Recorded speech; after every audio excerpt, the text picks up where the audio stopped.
A trolley tour with two missions: highlight African American historic sites, more on that later, and reintroduce the historic Richmond Heritage Federal Credit Union. Randy Cooper is the president. We are the last black credit union in Richmond. Founded by 10 black teachers on April 17, 1936. It's our legacy partners. We started in the middle of the Great Depression. Richmond Heritage Federal Credit Union, formerly the Richmond Teachers Credit Union, was originally set up in the home of one of the founding members, and cash was kept in a kitchen drawer. So when people would come to the house to borrow money or get a check cash, she would pull the drawer out and pull the money out, they would say, because they were feeding people physically and financially during the Great Depression. The 87-year-old credit union was among other black banks in Richmond, paving the way for community and generational wealth. But there were still limitations. In fact, when our credit union was formed, our charter originally said we were only allowed to do business with Negro employees of the school board.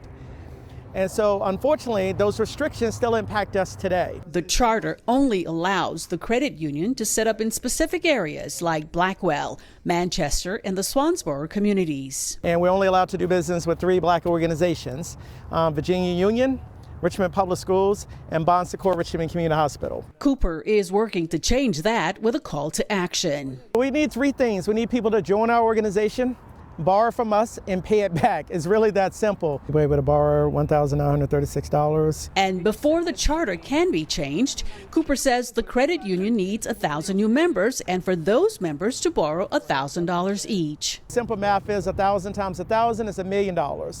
If we loan out $1 million, we would generate revenue. That's what the government wants to see. Taking the tour is one way to support this historic credit union. This is why we try to share our story during, most people call this Black History Month. We refer to it as Black Future Month. A lot of us know our history, but we are talking about the future. Saturday's tour will travel to several landmarks, including the credit union's first address and its present-day office, the Black History Museum, and other locations. We go to several black churches. We then go over to Virginia Union. One of the fun narratives that we say is they're an HBCU school.